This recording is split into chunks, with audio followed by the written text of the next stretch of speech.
ये बाबा भोलेनाथ की जय, माँ गौरी की जय, भगवान गणेश की जय, भगवान कार्तिक की जय।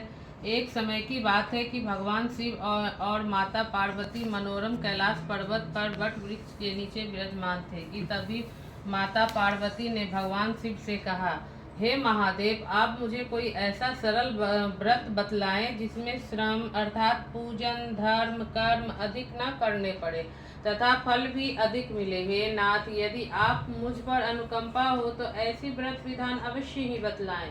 साथ ही यह भी बतलाएं कि मैंने पिछले जन्म में ऐसे कौन से जब तब व्रत दान किए जिनके फलस्वरूप आदि मध्य अंत रहित आप जैसे देव की पति मुझे पति रूप में प्राप्ति हुई। माता पार्वती की जिज्ञासा के निवारण हेतु भगवान शिव बोले कि हे देवी, सुनो, ऐसा एक व्रत है जो अति गोपनीय है। तुम्हारे प्रेम के वशीभूत होकर यह व्रत मैं तुम्हें बतलाता हूँ, क्योंकि तुम मेरी अर्धांगिनी हो। व्रतों में यह व्रत उतना ही महत्वपूर्ण है जितना नक्षत्रों में चंद्रमा, ग्रहों में सूर्य, वर्णों में ब्राह्मण, देवताओं में विष्णु, नदियों में गंगा, पुराणों में महाभारत, वेदों में समवेद, इंद्रियों में मन, पुराणों और वेदों में भी जिसका वर्णन किया गया है। ऐसा प्राचीन व्रत तुम्हें बतलाता हूँ। तुम एकाचित्र होकर श्रवण करो। हे पार्वती, जिस व्रत को करने से तुम्हें मेरा अर्धांशन प्राप्त हुआ है, ऐसा व्रत मैं तुम्हें नक्षत्र की पड़ने वाली तृतीय तिथि को यह व्रत करने से स्त्रियां सब प्रकार के पापों से मुक्त हो जाती है। हे पार्वती, तुमने भी पूर्व काल में हिमालय पर्वत पर इस व्रत को किया था, वह वृत्तांत मैं तुम्हें बतलाता हूँ। तब माता पार्वती ने पूछा कि हे नाथ, मैंने यह व्रत कब और क्यों किया था? यह सब मैं आपके मुखारविंद से श्रवण करना चाहती हूँ। इस पर भगवान शिव बोले कि हे वर्णानेन, उत्तर दिशा की ओर एक रमणीय पर्वत में श्रेष्ठ हिमवान नाम का पर्वत है, जो पर्वतों का राजा है। उस पर्वत के आसपास अनेक प्रकार की भूमियां हैं और वहाँ अनेक प्रकार के वृक्ष भी है। इस पर्वत पर देवता पक्षी तप किया था। 12 वर्ष तक तुमने ऊर्ध्वमुखी होकर धुएं का सेवन कर 64 वर्ष तक तुमने सूखे पत्ते खाकर व्रत किया। माघ मास में तुमने जल में खड़ी रहकर कठोर तप किया। वैशाख की दोपहरी में पंचांगिन तप किया। इस तरह श्रावण मास में वर्षते जल में भीगती हुई तथा भूखी प्यासी रहकर तुमने यह व्रत किया। तुम्हारे ऐसे तप को देखकर तुम्हारे पिता हिमवान बड़े दुखी हुए और तुम्हारे विवाह की बात विचार कर चिंतित हो गए। उसी समय देवर्षि नारद उनके समक्ष उपस्थित हुए। तुम्हारे पिता हिमवान ने अर्घ्यपाद आसन देकर उनको पूजन किया और उनके वहां उपस्थित होने का कारण पूछा। तब नारद जी ने कहा कि हे राजन, मुझे भगवान विष्णु ने आपके पास भेजा है। आपकी सुंदर कन्या के लिए विष्णु योग्य वर है। उनके जैसा कोई अन्य भी देव नहीं है। इसीलिए मेरे परामर्श अनुसार आप अपनी कन्या का विवाह भगवान विष्णु से अवश्य ही कर दे। ऐसा सुनकर पर्वतराज हिमवान ने कहा, यह तो मेरा अहोभाग्य है कि स्वयं भगवान विष्णु ने मेरी पुत्री को स्वीकार किया है। अतः मैं स्वयं ही अपनी पुत्री उमा का कन्यादान करूंगा। हिमवान की बात सुनकर नारद जी वैकुंठ में भगवान विष्णु के पास पहुंचे और उनका विवाह पक्का करके संबंधी वृतांत उन्हें सुनाया। उधर हिमवान ने तुम्हें विष्णु के साथ विवाह होने की बात बताई तो तुम्हें बहुत ही दुख हुआ और तुम विलाप करने लगी। दुखी होकर तुम अपनी सखी के पास जाकर विलाप करने लगी। तब तुम्हारी प्रिय सखी ने तुम्हारे दुख का कारण पूछा और कहा कि तुम्हारी जो इच्छा है वह मुझे बताओ, यथाशक्ति मैं उसे पूरा अवश्य करने का प्रयास करूंगी। तब तुम अपने प्रिय सखी से कहा कि हे सखी, मेरी जो अभिलाषा है उसे तुम प्रेम पूर्वक सुनो। मैं एकमात्र शिव को ही अपना पति बनाना चाहती हूँ, इसमें कुछ भी संदेह नहीं है।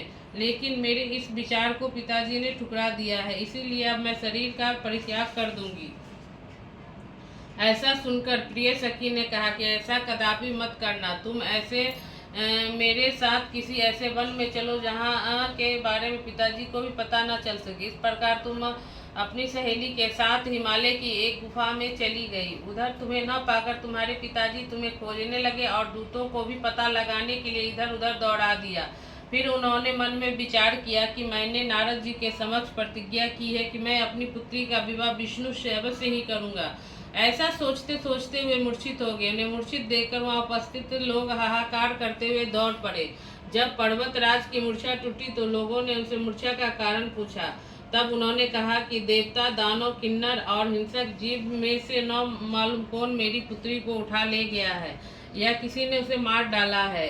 उसी समय तुम अपनी सहेली के साथ ऐसे स्थान पर पहुंची जहां नदी बह रही थी और उसके मनोहर तट पर एक बड़ी गुफा थी। तुम उस गुफा के अंदर गई और बालू का लिंग बनाकर सखी सहित निराहार कर रहकर आराधना करने लगी। उसी समय भाद्रपद मास के शुक्ल पक्ष के हस्त नक्षत्र में युक्ति तृतीया तिथि थी। उस व्रत के प्रभाव से मेरा आसन हिल गया और मैंने तुम्हें दर्शन देकर कहा कि हे देवी, तुम्हारे व्रत पूजन से मैं अति प्रसन्न हूँ। तुम अपनी मनोकामना पूर्ण कामना कहो। तब तुमने लज्जा भाव से प्रार्थना करते हुए कहा, हे अंतर्यामी, यदि आप मुझे पर यह प्रसन्न है तो पति बनना स्वीकार करें। तथास्तु कहकर मैं कैलाश पर चला आया। तब तुमने बालू का लिंग नदी में प्रवाहित कर दिया और सखी के साथ महाव्रत का प्रायण किया। तब तक हिमवान भी तुम्हें खोजते हुए वन में आ गए। तुम्हें खोजते खोजते वह व्याकुल हो गए थे तथा नदी तट पर मूर्छित होकर गिर पड़े। कुछ देर बाद जब उनकी मूर्छा टूटी तो उन्होंने नदी तट पर 2 कन्याओं को शयन की अवस्था में देखा। देखते ही उन्होंने तुम्हें छाती से लगा लिया और बिलख बिलख कर रोने लगे। फिर पूछा, हे पुत्री, तुम इस वन में कैसे चली आई? हिंसक पशुओं से भरे हुए इस वन में तुम्हारे प्राण संकट में पड़ सकते हैं, इसलिए हे पुत्री, अब तुम घर चलो। पार्वती, आप मुझे राज्य और सौभाग्य दे, मुझ पर प्रसन्न हो। इन्हीं मंत्रों से पार्वती शिव का पूजन करे। तत्पश्चात गतिविधि श्रवण करे और ब्राह्मण का गोवस्त्र, स्वर्ण आदि दे। इससे एकाग्रचित्त होकर कि आपने मेरा विवाह भगवान विष्णु के साथ करने की प्रतिज्ञा की है, लेकिन मैं पहले ही स्वयं को भगवान शिव के प्रति समर्पित कर चुकी हूँ। आपने मेरी इस बात पर ध्यान नहीं दिया, इसीलिए मैं इस भयावह वन में चली आई। हे पार्वती, तब तुम्हारे पिता हिमवान ने तुम्हें आश्वस्त किया कि हे पुत्री, तुम जैसा तुम चाहोगी वैसा ही करूँगा। इस प्रकार तुम्हें अपने साथ घर लेकर चले गए और तुम्हारा विवाह मेरे साथ कर दिया। इस प्रकार तुम मेरी अर्धांशन प्राप्त किया। तब से आज तक ऐसा कोई अवसर मुझे प्राप्त नहीं हुआ है कि यह व्रत मैं किसी के समक्ष प्रकट करता। हे देवी, इस व्रत का नाम हरि तालिका पड़ने का कारण भी यही है। तुम्हारी सखी तुमको हड़कर गुफा ले गई थी और तुमने तीज का व्रत किया था, इसीलिए इसे हरि तालिका तीज व्रत कहा जाता है। माता पार्वती ने कहा, प्रभु, इस व्रत का नाम तो आपने बता दिया, अब इसकी विधि भी बतला दे तथा यह भी बतलाएं कि इसका क्या पुण्य फल है तथा व्रत किसे करना चाहिए। शिव जी ने कहा, हे देवी, मैंने तुम्हें संसार की सभी स्त्रियों के लिए श्रेष्ठ व्रत बतलाया है। सौभाग्य रक्षा की इच्छा रखने वाली स्त्री को यह व्रत अवश्य प्रयास पूर्वक करना चाहिए। अब इस व्रत की विधि सुनो। व्रती कंदली स्तंभ से शोभा यानी एक मंडप बनाए, उसमें रंग बिरंगी रेशमी कपड़ों से चंदोबा लगाकर चंदन आदि सुवासित द्रव्यों से मंडप को लेपे। तत्पश्चात शंख, भेड़ी, मृदंग आदि बाज बजाते हुए मंगलाचार गाए उस मंडप में श्री पार्वती की प्रतिमा स्थापित करें। प्रतिमा स्थापित करने के पश्चात दिन भर उपवास रखे और सुवासित पुष्पों, सुगंध, मनमोहक धूप नैवेद्य से मेरा और तुम्हारा पूजन करें। रात्रि जागरण करें। ऋतु फल, सुपारी, नारियल, लौंग, जमीरी, नींबू आदि एकत्र करके रखें। फिर धूप आदि से पूजन करके इस प्रकार प्रार्थना करें, हे शिवे, हे शिव रूपनी, हे मंगले, सर्वार्थ देने वाली, हे देवी, हे शिव रूपे, आपको नमस्कार है। हे शिवानी, आपको सदैव नमस्कार है। हे ब्रह्मानी, आपको नमस्कार है। हे जगत धारणी, आपको नमस्कार है। हे सिंहवाहिनी, सांसारिक भयों से ग्रस्त मुझे दीन की आप रक्षा करें। इन्हीं कामनाओं की पूर्ति हेतु मैंने आपका पूजन किया है। हे पार्वती, आप मुझे राज्य और सौभाग्य दे, मुझ पर प्रसन्न हो। इन मंत्रों से पार्वती और शिव का पूजन करें। तत्पश्चात व्रती विधि पूर्वक कथा श्रवण करे। ब्राह्मण को वस्त्र, गौ, स्वर्ण आदि दे। इस एक प्रकार एकाचित होकर स्त्री और पुरुष दोनों एक साथ पूजन करे। फिर वस्त्रादि जो भी हो उसका संकल्प करे। शिव जी ने प्रतिफल बतलाते हुए कहा, है पार्वती, जो स्त्री तृतीया तिथि का व्रत करना करके इस दिन अन्न खाती है वह 7 जन्मों तक बांझ रहती है और उसे बार बार विधवा होना पड़ता है। वह सदैव दरिद्र, पुत्र शोक से ग्रस्त, झगड़ालू, सदैव दुख भोगने वाली होती है तथा अंत में घोर नरक में गिरती है।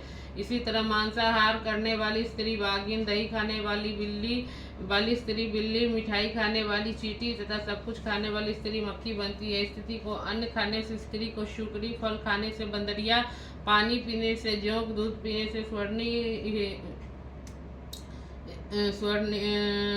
सर्पनी स्थिति को सोने से अजगरी और पति को धोखा देने से मुर्गी की योनि प्राप्त होती है। इसीलिए सभी स्त्रियों को हरितालिका तीज का व्रत अवश्य करना चाहिए। व्रत से अगले दिन स्वर्ण रजत तांबे कांस के पात्र में अन्न भरकर ब्राह्मण को दान देकर व्रत का पारायण करें।